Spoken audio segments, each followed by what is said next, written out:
Hello and welcome. Have you ever wondered what the very top layer of a material is made of? Not the whole thing, but just the first few atoms on the surface. Today, we're diving into a powerful technique that does exactly that, called Auger Electron Spectroscopy, or AES. It's a method scientists use to figure out which elements are present on the surface of a solid and in what quantity. So, how does it work? Let's break it down into a few simple steps. First, we take our sample and place it in a high vacuum chamber.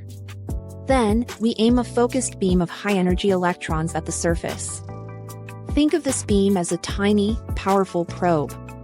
When one of these primary electrons from the beam hits an atom in our sample, it can have enough energy to knock out an electron from one of the atom's inner shells, close to the nucleus.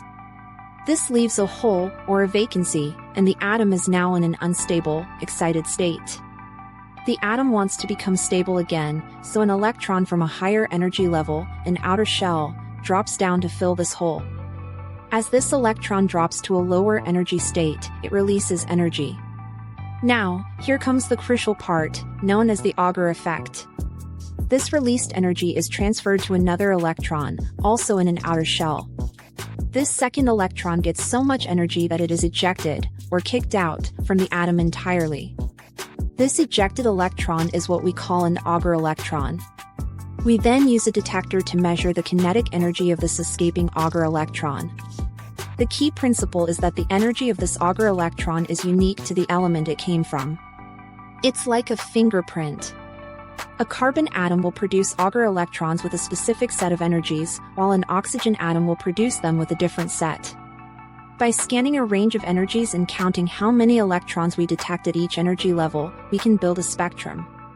This spectrum shows peaks at the characteristic energies for each element, telling us exactly what's on the surface.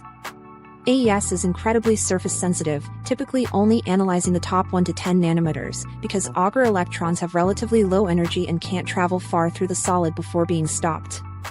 This makes it perfect for studying thin films, surface contamination, or how materials corrode. Thank you so much for watching. I hope this gave you a clear idea of how Auger electron spectroscopy works to reveal the chemical identity of a material's surface. If you found this video helpful and want to see more explanations of scientific techniques, please consider liking this video and subscribing. Your support through comments, shares, or the links in the description truly helps the channel grow and allows us to create more content. See you in the next video.